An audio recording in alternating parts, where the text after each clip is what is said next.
தமிழ்நாட்டின் பல்வேறு இடங்களில் நடைபெற்ற நிகழ்வுகளை விரைவுச் செய்திகளாக இப்பொழுது பார்க்கலாம். சென்னை அண்ணா அறிவாலயத்தில் திமுக மாவட்ட செயலாளர்கள் கூட்டம் இன்று நடைபெறவுள்ளது. திமுக தலைவரும் முதலமைச்சருமான மு.க.ஸ்டாலின் தலைமையில் நடைபெறும் இக்கூட்டத்தில் மாவட்ட செயலாளர்கள் அனைவரும் தவறாமல் பங்கேற்க வேண்டும் என பொதுச் செயலாளர் துரைமுருகன் அழைப்பு விடுத்துள்ளார். மேலும் இக்கூட்டத்தில் அடுத்த மாதம் நடைபெறவுள்ள திமுகவின் முப்பெரும் விழா குறித்து ஆலோசிக்கப்பட உள்ளதாகவும் தகவல் வெளியாகியுள்ளது.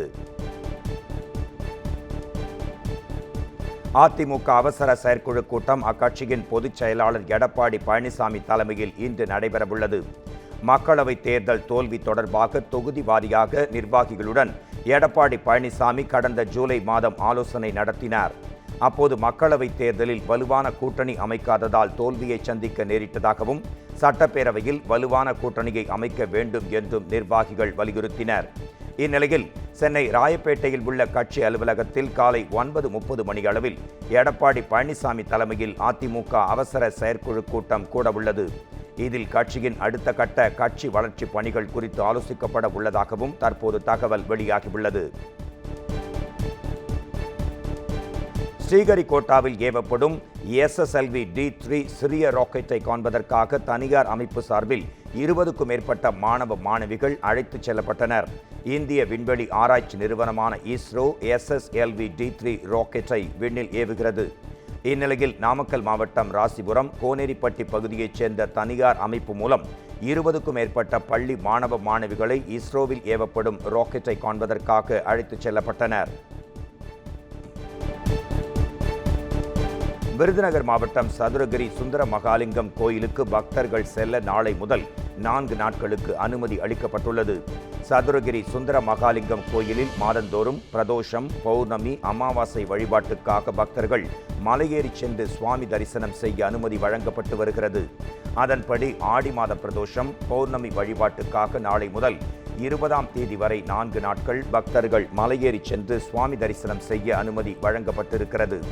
அடுத்த 5 நாட்களுக்கு மழை எச்சரிக்கை விடுக்கப்பட்டிருக்கும் நிலையில் மழை பெய்தால் பக்தர்கள் மலையேற தடை விதிக்கப்படும் என வனத்துறையினர் தெரிவித்துள்ளனர். சிங்கப்பூரிலிருந்து கடத்தி கொண்டு வரப்பட்ட 50 லட்சம் ரூபாய் மதிப்புள்ள 700 கிராம் தங்கத்தை அதிகாரிகள் பறிமுதல் செய்தனர். சென்னை அண்ணா பன்னாட்டு விமான நிலையத்தில் 2 இளைஞர்கள் சண்டையிட்டுக் கொண்டிருந்தனர். அதை பார்த்த போலீசார் அவர்களை பிடித்து விசாரித்தனர். அதில் ஒருவர் தங்கம் கடத்தியதும் அதனை மற்றொருவர் கேட்டதில் இந்த சண்டை நிகழ்ந்திருப்பதும் தெரிய வந்தது. தொடர்ந்து அவர்களிடமிருந்து 50 லட்சம் ரூபாய் மதிப்புள்ள 700 கிராம் தங்கத்தை அதிகாரிகள் பறிமுதல் செய்தனர். அத்துடன் கலீல் அலி மற்றும் கோவிந்தராஜை சுங்கத்துறை அதிகாரிகள் தொடர்ந்து விசாரித்து வருகின்றனர். திருவள்ளூரில் ஊராட்சி மன்ற துணைத் தலைவரின் கணவருக்கு சொந்தமான வீட்டில் நாட்டு வெடிகுண்டு வீசப்பட்ட சம்பவம் பரபரப்பை ஏற்படுத்தியுள்ளது. சோழவரம் கோட்டைமேடு கென்னடி தெருவைச் சேர்ந்தவர் ஜெகன். இவர் சோழவரம் தெற்கு ஒன்றிய திமுக இளைஞரணி துணை அமைப்பாளராக பதவி வகித்து வருகிறார். இவரது மனைவி அபிஷா பிரியா வர்ஷினி சோழவரம் ஊராட்சி துணைத் தலைவராக உள்ளார். இந்நிலையில் 2 இருசக்கர வாகனங்களில் முகமூடி அணிந்து வந்த 5 பேர் ஜெகன் வீட்டின் மீது நாட்டு வெடிகுண்டுகளை வீசினர். இதனிடையே சோழவரம் பைபாஸ் சாலையில் லாரி பார்க்கிங் செட்டிலும் இதே போன்ற கும்பல் நாட்டு வெடிகுண்டு வீசியுள்ளது. தொடர்ந்து சிறுனியம் சரண்ராஜ் என்பவரின் வீட்டில் புகுந்து 2 கார் கண்ணாடிகளை மர்ம கும்பல் உடைத்தனர். 5 பேர் கொண்ட மர்ம கும்பல் அடுத்தடுத்து இந்த சம்பவங்களை செய்திருக்கும் நிலையில் சோழவரம் போலீசார் இதுகுறித்து விசாரணை மேற்கொண்டு வருகின்றனர். குற்றாலம் சாரல் திருவிழா இன்று முதல் கோலாகலமாக தொடங்க உள்ளது. தென்காசி மாவட்டத்தில் உள்ள முக்கிய சுற்றுலா தலங்களில் ஒன்றான குற்றாலத்தில் சீசனை முன்னிட்டு சாரல் திருவிழாவானது இன்று முதல் 4 நாட்கள் நடைபெறவுள்ளன. இந்த சாரல் திருவிழாவை முன்னிட்டு ஐந்தருவி சுற்றுச்சூழல் பூங்காவில் தோட்டக்கலைத்துறை சார்பில் காய்கறிகளால் உருவாக்கப்பட்ட பொம்மைகள், மலர் கண்காட்சிகள், குழந்தைகளை ஈர்க்கும் வகையிலான பல்வேறு வடிவங்களில் அமைக்கப்பட்டுள்ளன. அதேபோல் கலை நிகழ்ச்சிகள் மற்றும் ஆணழகன் போட்டி, நாய்கள் கண்காட்சி, படகு போட்டி, பத்திரிகையாளர்களுடன் பல்சுவை நிகழ்ச்சி உள்ளிட்ட பல்வேறு நிகழ்ச்சிகளும் நடத்தப்பட உள்ளன. இதனையொட்டி பல்வேறு வண்ணங்களில் குற்றால அருவிகளில் ஜொலித்து வருகின்றன.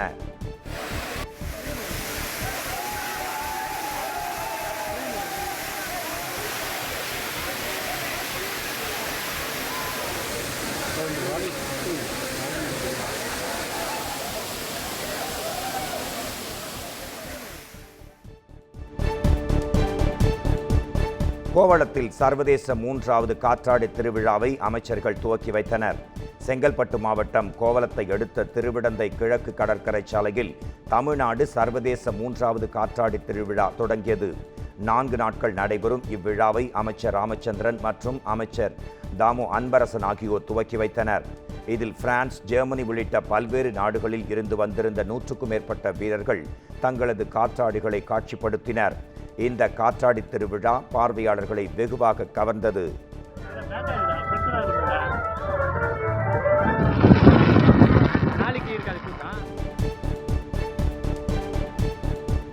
கோவை மாவட்டம், நீலகிரி மாவட்டங்களில் இன்று மிக கனமழை பொழியும் என சென்னை வானிலை ஆய்வு மையம் ஆரஞ்சு எச்சரிக்கை விடுத்திருக்கிறது.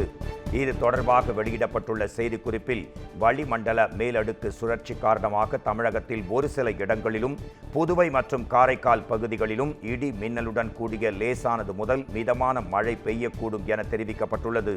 மேலும் திருப்பூர், தேனி, திண்டுக்கல், தென்காசி, திருநெல்வேலி, ராணிப்பேட்டை, திருவண்ணாமலை உள்ளிட்ட 17 மாவட்டங்களில் ஓரிரு இடங்களில் கனமழை பெய்ய வாய்ப்புள்ளதாக தெரிவிக்கப்பட்டுள்ளது.